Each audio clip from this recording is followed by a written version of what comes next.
नमस्कार प्रिय विद्यार्थियों, मैं देव सर आपका बहुत बहुत स्वागत करता हूं रात के 8 बजे वाली क्लासेस में।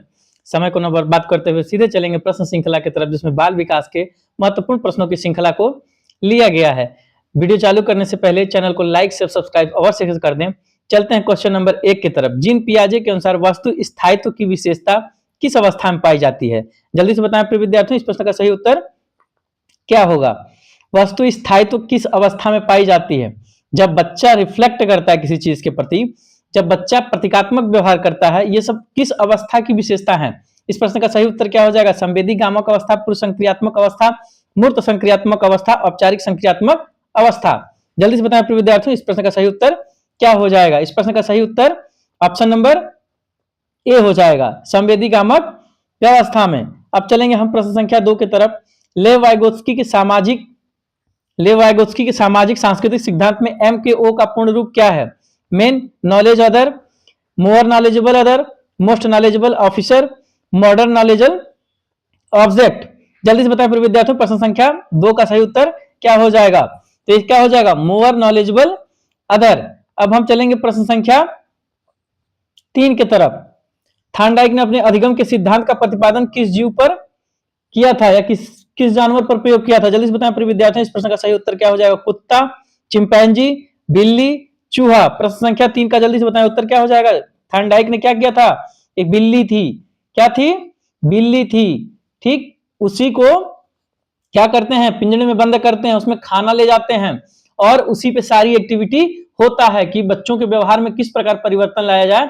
उसके बाद थार्नडाइक का नियम, प्रभाव का नियम, तत्परता का नियम और एक और कौन सा है? जल्दी से बताएं। अभ्यास का नियम। बहुत सारे नियम थार्नडाइक ने इस चीज पर दिया था। अब हम चलेंगे प्रश्न संख्या 4 की तरफ। कोहलबर्ग के अनुसार अच्छा लड़का, अच्छा लड़की अभिविन्यास किस स्तर के अंतर्गत आता है? पूर्व परंपरागत स्तर, परंपरागत स्तर, उत्तर परंपरागत स्तर, इनमें से कोई नहीं। प्रश्न संख्या 4 का उत्तर जल्दी से बताएं प्रिय विद्यार्थियों, इस प्रश्न का सही उत्तर क्या हो जाएगा?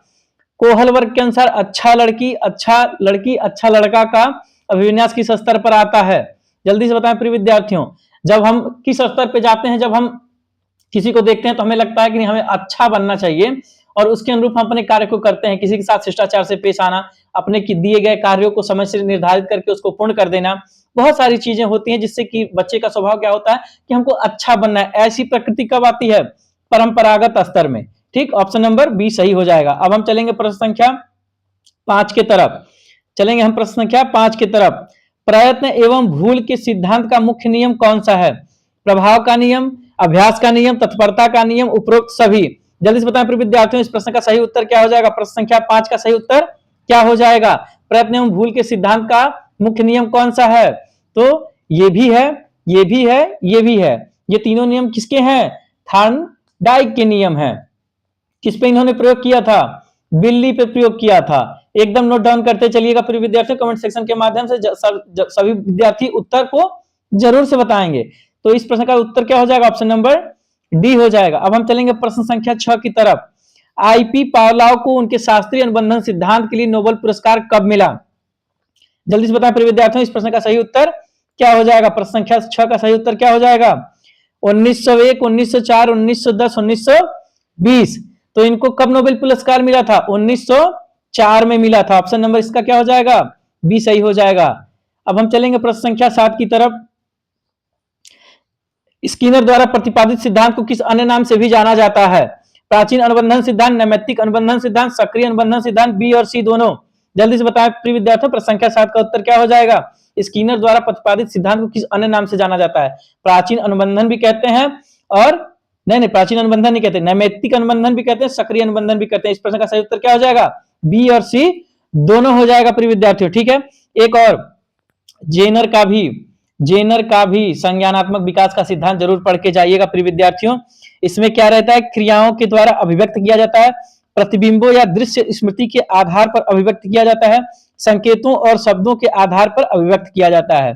जेनर और ब्रूनर के संज्ञानात्मक विकास के सिद्धांत में इन 3 बिंदुओं पर मुख्य रूप से जोर दिया गया है। वेरी वेरी इंपॉर्टेंट क्वेश्चन है प्रिय विद्यार्थियों, ध्यान रखिएगा, इसको हम अगली कक्षा में शामिल करेंगे। जेरोम ब्रूनर का जो संज्ञानात्मक विकास का सिद्धांत है उसमें 3 पॉइंट जरूर पढ़ के जाइए। क्रियाओं के द्वारा अभिव्यक्त, प्रतिबिंबों के द्वारा, स्मृति के आधार पर अभिव्यक्त, संकेतों और शब्दों के आधार पर अभिव्यक्त किया जाता है। ध्यान रखिएगा प्रिय विद्यार्थियों, एक चीज और ध्यान रखिएगा, जो संज्ञानात्मक विकास का सिद्धांत जीन पियाजे का है वो कैसा है? सरलता से जटिलता की ओर। कैसे? सरलता से किसकी ओर है? जटिलता की ओर, जटिलता की ओर। इसको नोट डाउन कर लीजिएगा प्रिय विद्यार्थियों। ये पूछ लेता है कि संज्ञानात्मक विकास का सिद्धांत जीन पियाजे द्वारा किसके ऊपर दिया गया, तो ये सरलता से जटिलता की ओर दिया, क्योंकि प्रश्न का स्तर इस बार उठा के रखेगा, तो ऐसे ही प्रश्न वो सेट करेगा। ठीक, चलते हैं विद्यार्थियों प्रश्न संख्या 8 की तरफ। अंतर्दृष्टि का सिद्धांत मुख्य रूप से किस संप्रदाय से संबंधित है? व्यवहारवाद, गेस्टाल्टवाद, संरचनावाद, मनोविश्लेषणवाद। जल्दी से बताएं प्रिय विद्यार्थियों इस प्रश्न का सही उत्तर क्या? जल्दी से बताएं प्रिय विद्यार्थियों इस प्रश्न का सही उत्तर क्या हो जाएगा? अंतर्दृष्टि का सिद्धांत या सूझ का सिद्धांत के नाम से भी इसको जाना जाता है। ये क्या हम एक दिन प्रश्न में कराए थे, गेस्टाल्टवाद के नाम से भी जाना जाता है। इसको 2-3 तरीकों से पूछता है इस प्रश्न को, इसलिए इसको मार्क ऑन कर लीजिएगा, नोट डाउन जरूर से कर लीजिएगा। अंतर्दृष्टि का सिद्धांत किसने दिया था? सूझ का सिद्धांत किसने दिया था? या फिर अंतर्दृष्टि का सिद्धांत किस पे दिया गया था? या फिर अंतर्दृष्टि का सिद्धांत किसने दिया था? या फिर यह सिद्धांत किस संप्रदाय द्वारा दिया गया था? बहुत तरीकों से इस प्रश्न का पूछ सकता है। चलेंगे प्रश्न संख्या 9 की तरफ। अल्बर्ट बंडूरा ने अपने प्रयोग में किस गुड़िया का उपयोग किया था?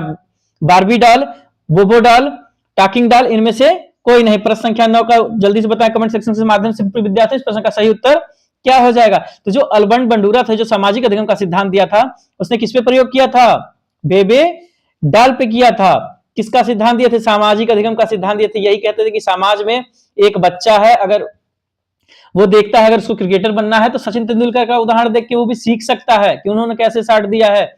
या फिर किसी अच्छे अभिनेता, शाहरुख खान, सलमान खान, ऋतिक रोशन, जो उसका फेवरेट अभिनेता है, उसके एक्टिंग को देख के अपने एक्टिंग स्किल को बेहतर बना सकता है।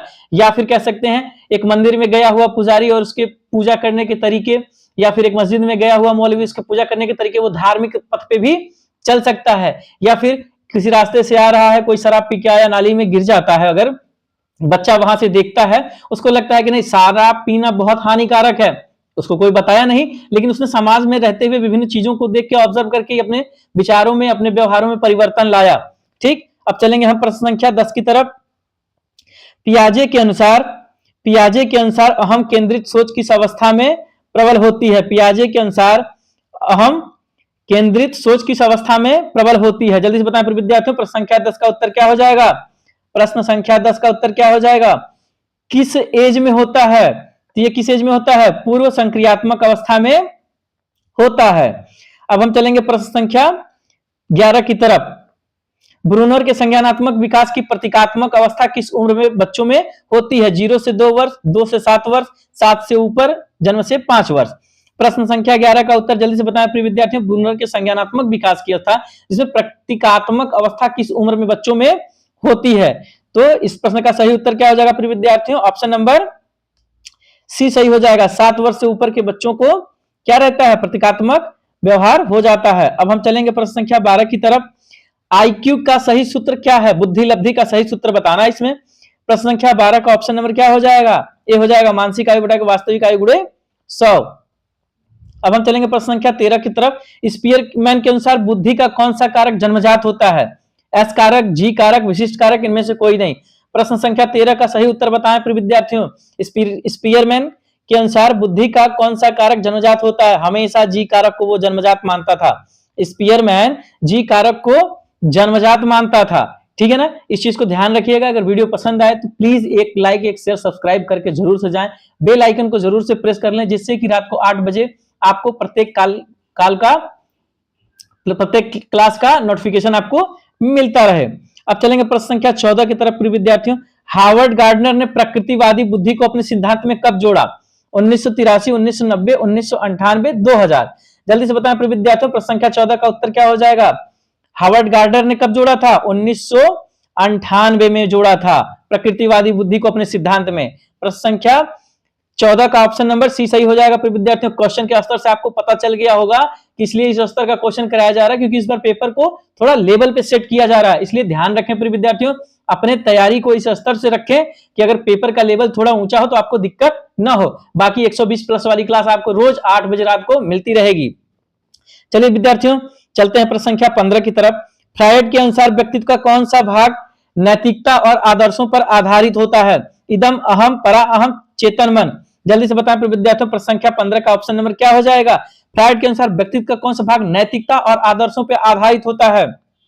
परा अहम, सुपर ईगो। देखिए इसने फ्रायड ने क्या किया है, 3 भागों में बांटा है इसको। कितने भागों में? 3 भागों में। इदम है, ये इंस्टेंट रिप्लाई करता है। अगर गिरा है एक सिक्का, अगर गिरा है 5 रुपए का, तो ये इदम आएगा और तुरंत आपके मन में एक चीज को रिमाइंडर देगा आपको कि नहीं, इसको उठा के जेब में रख लेते हैं। फिर क्या आएगा? पराहम आएगा। फिर ये क्या करेगा, आपको कहेगा कि नहीं ये गलत है, चोरी हो जाएगी, किसी का है, उसके उपयोग का है, वो किस काम से जा रहा है, किस काम से नहीं जा रहा है, अगर हम पैसे को अपने पास रख लेते हैं तो ये गलत हो जाएगा। ठीक, अब उसके बाद तुरंत आएगा पराहम। देखिए किसी भी मनुष्य का दिमाग ऐसे ही काम करता है।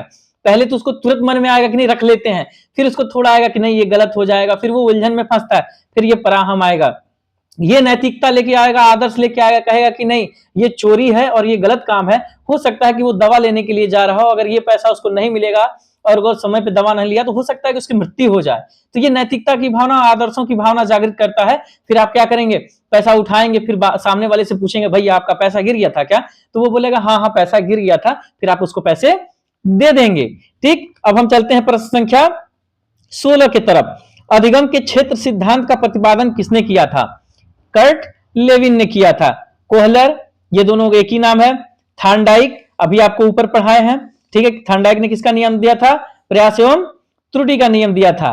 ठीक, इसमें मुख्य 3 नियम आते हैं, प्रभाव का नियम, तत्परता का नियम और अभ्यास का नियम। एकदम रट के जाइए, एकदम अपनी जबान पे कंठस्थ कर लीजिए। प्रिय विद्यार्थियों कमेंट सेक्शन के माध्यम से इस प्रश्न का उत्तर जरूर से बताएं। वीडियो पसंद आए तो जरूर से एक लाइक से सब्सक्राइब करके प्लीज जाएं। चलेंगे प्रश्न संख्या 17 की तरफ। प्रश्न संख्या 17 की तरफ, बालकों में नैतिकता का अभाव किस अवस्था में पाया जाता है? बालकों में नैतिकता का अभाव किस अवस्था में पाया जाता है? शैशवावस्था, बाल्यावस्था, किशोरावस्था, प्रौढ़ावस्था। किशोरावस्था तो कट जाएगा, प्रौढ़ावस्था भी कट जाएगा। इन दोनों में से बताइए, 50-50 का चांस कर दिए प्रिय विद्यार्थियों। जल्दी से बताएं इस प्रश्न का सही उत्तर कमेंट सेक्शन के माध्यम से बताएं। तो शैशवावस्था में क्या होता है? नैतिकता का पूरी तरह से अभाव होता है। अब चलेंगे प्रश्न संख्या 18 की तरफ। गिलफोर्ड के बुद्धि संरचना मॉडल में कुल कितने कोष्ठक हैं? जल्दी से बताएं प्रिय विद्यार्थियों, प्रश्न संख्या 18 का उत्तर क्या हो जाएगा? कितने कोष्ठक हैं? 120, 150, 180, उपरोक्त सभी संशोधन के साथ। जल्दी से बताएं प्रिय विद्यार्थियों, तो ये भी है, ये भी है और ये भी है, क्योंकि संशोधन होता चला गया। पहले 20, 120, फिर 150, फिर फाइनली कितना हो गया? 180। इसलिए इस प्रश्न का सही उत्तर 180, 150, 120 के हिसाब से उपरोक्त सभी लगा देंगे। अब हम चलेंगे प्रश्न संख्या 19 की तरफ। संवेग व्यक्ति की उत्तेजित दशा है, यह कथन किसका है? पियाजे, वुडवर्थ, वैलेंटाइन, स्किनर। 2 क्वेश्चन या 1 क्वेश्चन या 2 क्वेश्चन आपसे जरूर कोटेशन से पूछेगा प्रिय विद्यार्थियों, इसलिए इसको वेरी वेरी इंपॉर्टेंट लगाइएगा। यहां वही कोटेशन किया कराया जाता है जो परीक्षा की दृष्टि से बेहद महत्वपूर्ण होता है। मैं अपने अनुभव और बहुत सारे हमारे जो टीम है उसके अनुभव के आधार पर यहां वही कोटेशन को सेट किया जाता है जिसके आने की संभावना ज्यादा से ज्यादा हो। संवेग व्यक्ति की उत्तेजित दशा है, ये 2 से 3 बार पूछ भी चुका है प्रीवियस ईयर में, इसलिए ये आने के चांसेस ज्यादा हैं। जल्दी से बताएं प्रिय विद्यार्थियों, इस प्रश्न का सही उत्तर क्या हो जाएगा? प्रश्न संख्या 19 का सही उत्तर क्या हो जाएगा? ऑप्शन नंबर बी, वुडवर्थ ने कहा था। ठीक, अब हम चलेंगे प्रश्न संख्या 20 की तरफ। थर्स्टन ने बुद्धि के समूह कारक सिद्धांत में कितने प्राथमिक मानसिक बात की है? जल्दी से बताएं प्रिय विद्यार्थियों, प्रश्न संख्या 20 का उत्तर क्या हो जाएगा?